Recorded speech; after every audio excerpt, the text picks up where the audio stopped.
Jika sebelumnya telah kita tinjau fluks listrik pada sembarang permukaan, kali ini kita akan meneruskan dengan membahas fluks listrik pada permukaan tertutup. Dan pertama kita akan meninjau permukaan tertutup berbentuk balok di mana medan listrik E itu menembus permukaan sejajar dengan sumbu Y. Maka kita bisa evaluasi fluks listrik itu sebagai integral di seluruh permukaan dari E dot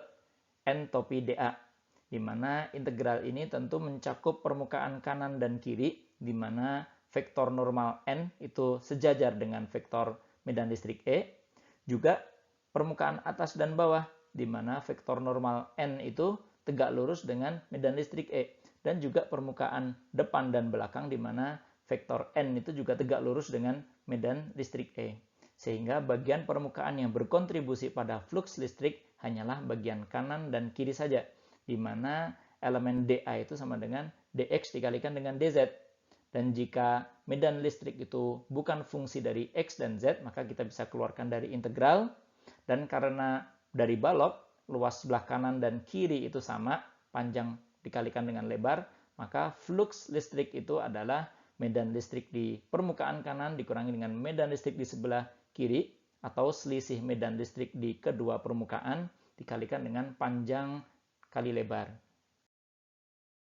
Kita akan melihat contoh kedua, di mana kita memiliki suatu permukaan tertutup berbentuk silinder, di mana medan E itu menembus permukaan sejajar dengan sumbu silinder. Maka kita bisa hitung flux kita itu sebagai integral di seluruh permukaan E dot N topi dA, di mana kita lakukan integrasi di permukaan kanan dan permukaan kiri, di mana vektor normalnya itu sejajar dengan vektor medan listrik E, dan pada bagian selubung, di mana vektor normal N itu tegak lurus dengan medan listrik E. Sehingga bagian dari permukaan yang berkontribusi pada flux listrik hanyalah permukaan kanan dan permukaan kiri saja, di mana elemen dA itu adalah 2πr dr. 2πr ini adalah keliling bagian lingkaran putih ini, dikalikan dengan tebalnya, yaitu dr, di mana r itu adalah jarak dari pusat silinder. Sehingga jika medan listrik E itu bukan fungsi dari R atau jarak dari pusat silinder, kita bisa keluarkan E itu dari integral, dan kita lakukan integrasi seperti sebelumnya, dan kita dapatkan bahwa flux itu adalah selisih medan listrik di permukaan kanan dan permukaan kiri dikalikan dengan luas permukaan kanan dan kiri, yakni πr kuadrat. Jika kita memiliki silinder yang sama, akan tetapi kali ini medan listrik itu sejajar dengan arah radial, jadi dia bukan lagi sejajar dengan arah sumbu silinder, maka tentu jika kita lakukan integrasi untuk menghitung flux listrik, maka bagian yang berkontribusi pada flux listrik kita hanyalah bagian selubung, karena permukaan kanan dan permukaan kiri kali ini mereka tegak lurus dengan arah medan listrik E. Sehingga di bagian selubung ini dA itu adalah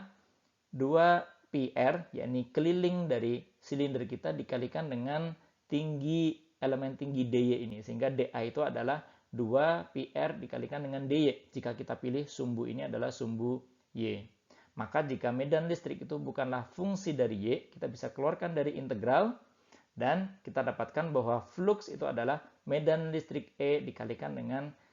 luas dari selubung, yakni 2πr dikalikan dengan tingginya, yakni H. Kita bisa lakukan analisis yang sama pada permukaan tertutup yang berbentuk bola berjari-jari R, di mana medan listrik itu arah radial dari pusat bola. Maka flux listrik itu